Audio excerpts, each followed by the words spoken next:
Hi everyone, welcome back to our channel. So today in this video I'm going to show you how to deposit money on Bybit. So let's get into the video. So go to bybit.com. So open up their website and then log into your Bybit account.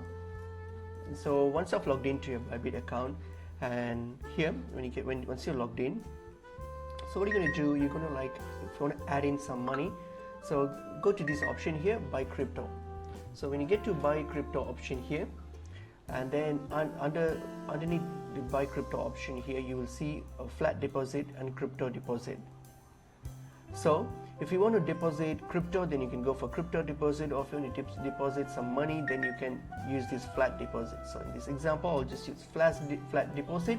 Just click on the flat deposit option here, and then once you click on flat deposit option, so now what you're going to do is you're going to simply select the amount and then the currency that you want to use. All right, so select the currency and then the amount. Okay, so just select that and then the amount. Okay, so select the amount, and then once that's done, and then here under payment method, simply click on the select the payment method to select it. So just click on it and then you will see which payment method that's available, and then all you have to do is hit on continue, and then you will get a confirmation page here. So you just need to review and hit on next, and that's it, complete your purchase. And that's how you deposit money on your account. So hope this video was helpful. I'll see you in another video. Thank you.